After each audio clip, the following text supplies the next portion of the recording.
Are you being future faked? Welcome to Journey Through the Awesome.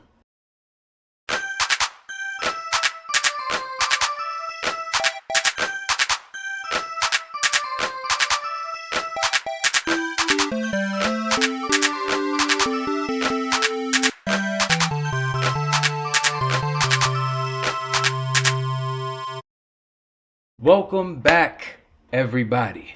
Now, as you are watching the show and as we have gone on this little journey through the awesome, see what I did there with the title? Haha.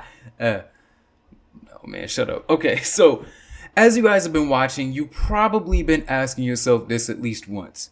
Why is this crazy man in a Chicago Bulls not sponsored beanie talking to us about, well, today being future fakes, but relationship advice that doesn't work, supernatural phenomena in space, and just things that he has no business talking about? And my answer to that is that will always be the question here. There will never be an answer to that. Okay, I consider myself an expert because I live life to the fullest that I can live. You know, I only have so big of a budget. I only have so big of a wallet to be able to spend money on the means and resources and that I can use to access this information. Okay, I may not be the smartest man in the universe. Far from it, actually. In fact, depending on my life choices, one could describe me as being a complete imbecile. But what I will say is that in this journey that we go on, in this adventure, in this voyage, I will claim to give factual information. I will claim. I will not guarantee. I will claim. Okay, you can make the conclusion, the theory, the law, whatever have you, that I am being accurate with any of it. And if somebody comes out there and they make a 30-minute explainer video about this crazy guy on the internet who is talking about things that he has no business talking about, let that person make that video. I will still come over here and say that there are little people living in peanut butter, or that the sun is actually powered by some intricate system being powered by the owners of the National Basketball Association or something like that. But I will never, ever come up here and give you false information. And with that being said, the topic that today brings us, that was the sentence, the topic that we have today deals with false information in the form of relationships. I'm talking about a term that is trending on social media today, future faking. This story comes from digital creator Anastasia. She shared a story on her Instagram that talked about a pretty tragic relationship that she found herself, it was not a he, she found herself into quite recently. Let's take a listen. She said that at the end of last year, she described a fairy tale experience that many women dream of. And this article is coming to us from MSN, or The Independent, actually. Delivered this article on MSN so that you know where to find it. You know I'm not giving you fake facts, okay? Bigfoot is real. Anyway, she talked about she meeting a man, feeling an instant magical chemistry and connection, and swiftly beginning to create a shared vision of a future together. Not the rapper Future, but a strong future that may be coming to marriage and having kids, maybe, or maybe not having kids. Some kids are demons, okay? Kids are horrible. Don't have kids, unless you want to. That's your choice. Back then, it felt like love, Anastasia said. It felt like destiny. But what followed was far less romantic. As time went on, none of the big plans came to fruition. Her partners seemed to be all talk, no action. The proposal was always delayed for some fake reason, she says. It turned into an emotional roller coaster of manipulation, a complete disconnect between his words and actions. It's the man's words in the relationship. His words contradicted his actions. And she said, first person POV, I stayed in that dynamic, hooked and confused, trying to make sense of things that didn't make sense. There's a phrase for that in rhetorics. If you took English class in high school in America, they have, okay, whatever. You never went to school. Further down the line, Anastasia discovered that her ex had been deceiving her in various ways and managed to extricate, that is a word, herself from the relationship. She now believes she was a victim of future faking. The topic of today's episode, a new buzzword popularized by social media to describe the experience of being sold, the dream of a future together by the person you're dating. But that dream never becomes a reality. Or as she describes it, building an illusion of a future he never actually planned to give me. A Disney movie, if you will. A life lived as a princess or prince or king of a kingdom that never got established, that got torn down by Genghis Khan-like forces before it could even take hold of the world, and the Persians and the Romans, and they all controlled the world. No, whatever. A relationship is like a kingdom. So this story it's really upsetting. It's upsetting to know that there are people out there who seek happiness, and relationships can be a form of finding happiness, finding somebody who shares all of your similar interests and things that you are also interested in participating in, just talking about and discussing, and being able to find that person. That person can give you the life that you always wanted. Or can they? That's the question. And it seems like in a lot of relationships today, it may be the case that a lot of people are becoming dissatisfied with the level of treatment that their partner is giving them. Now, my relationship experience, as I've probably said before on this channel, I don't remember if I've dedicated an episode to it, maybe I should, is limited to 2 relationships that I ever had in my life. And both of those were had when I was a child, and it was basically, psst, psst, hey, that girl over there in the other classroom, she has a crush on you. That would be one of her little friends coming to me, and then we got together for a week. But we were kids, so the most that we would do was I would just stand around the cafeteria, and then she would come by and we would look at each other, and then she would walk away. I mean, what else do you do at that age? I mean, what were we doing? Going to Red Lobster? No, this was when I was about 12, 13 years old. We're not doing any of that stuff. We're not taking it to that level. We're just kids. So as an adult, I can't give any, advice based on my experience, because my relationship experience only extends to when I was young, and the most experience that I would ever have was looking at each other in the cafeteria in the 6th grade, or whenever that was. What grade is that? I don't know. American grading systems are weird. But this really brings to mind some advice that I think I should give. Even though I don't have that much experience, I still feel qualified as somebody to be able to give advice. I just think, as somebody who's had a lot more friendships than he's had relationships, maybe old Kwame can come in and give you all some advice on how I think we can avoid this future faking phenomenon and just get into some real nice Lady and the Tramp romantic relationships. I am just full of Disney quotes and references today. I've been watching a lot of Disney movies lately, okay? Can you blame me? Princess and the Frog. Let's get into some ways that we can become real relationship partners and not future fakers, okay? Ways that we can avoid the possibility of being a master manipulator and actually have a genuine, down-to-earth relationship with somebody.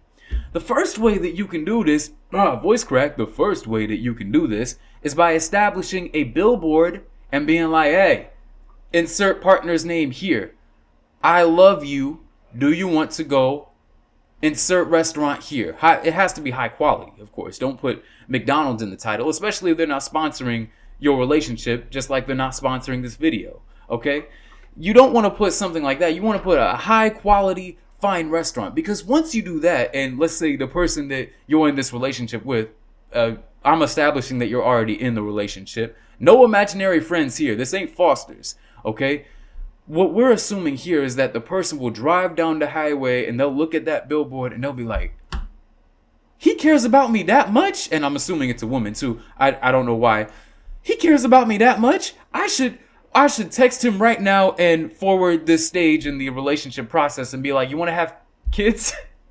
No. Okay, let's change the wording of this. The person driving on the highway will be like, let's take it as stage 1. Let's have a date. Let's go to this restaurant. Let's have a good time. Let's order some food, okay? And let's build from there instead of doing other stuff that's, that's a little farther along the process. Kids is a little further down. Don't make that choice yet if you're not ready for it.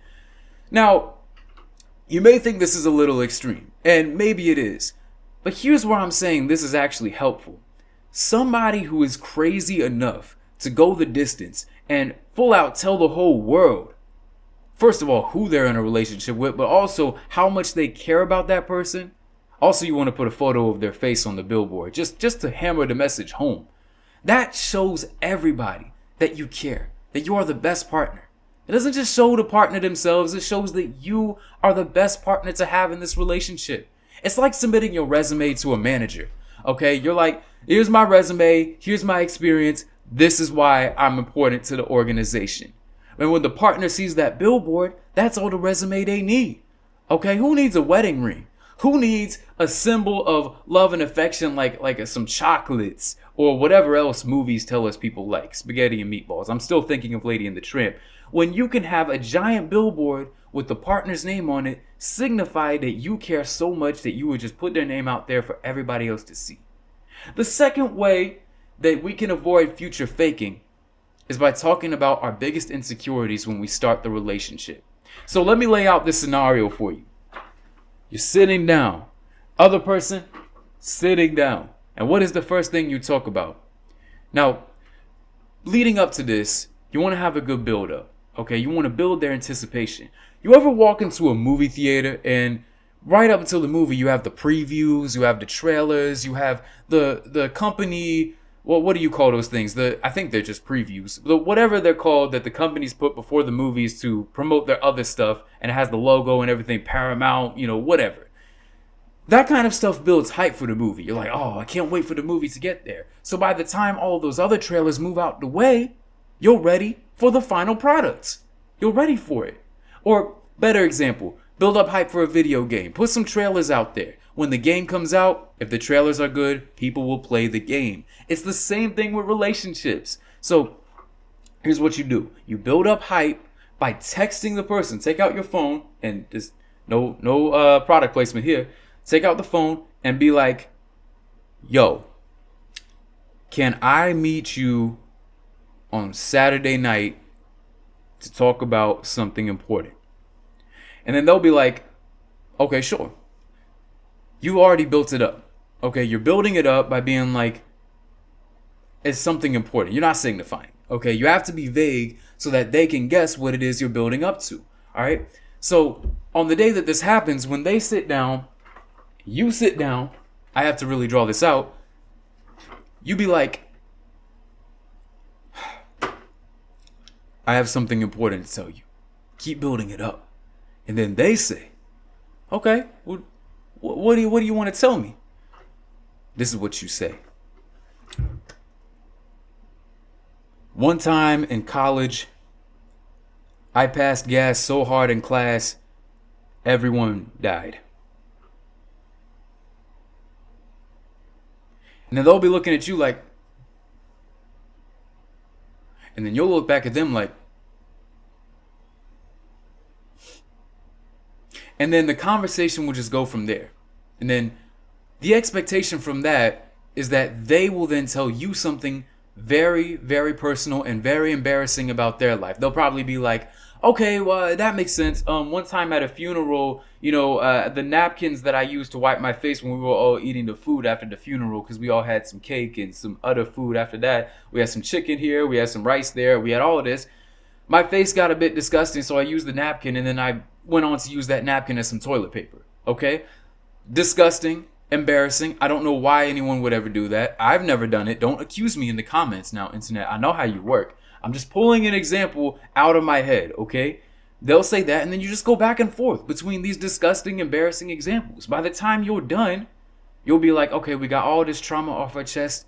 We are now at that point in a relationship where we're real with each other. We're not hiding anything from each other. Let's not hide anything from each other in the future, okay? I'm not cheating on you. And from that moment on, now you know. You can avoid future faking by being transparent with people. And with that all out of the way, it's time for a new segment on my show.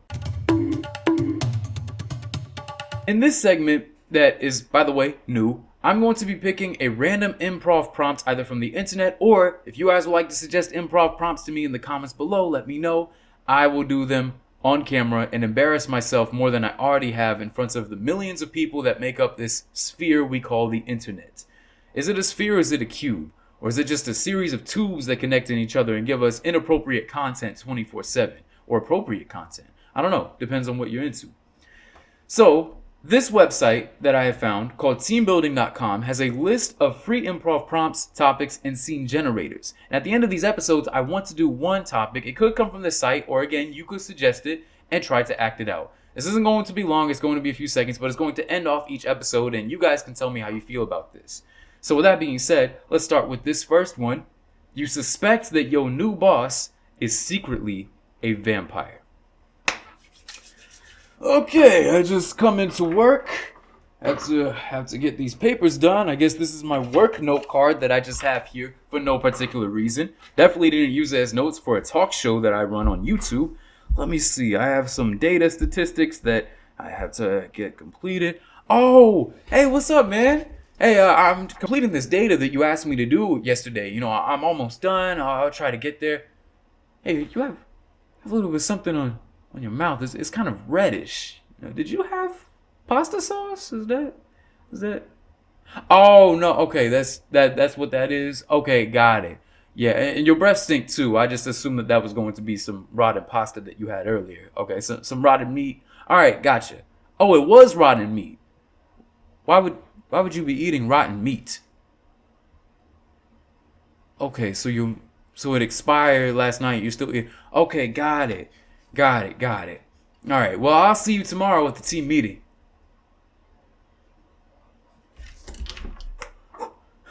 Hello, 911. I think my boss might be a vampire. Yeah, I'll hold. And I remember this debate that I recall hearing on the internet several years ago. Actually, not several, it was about 2 to 3. Still very relevant to our modern day internet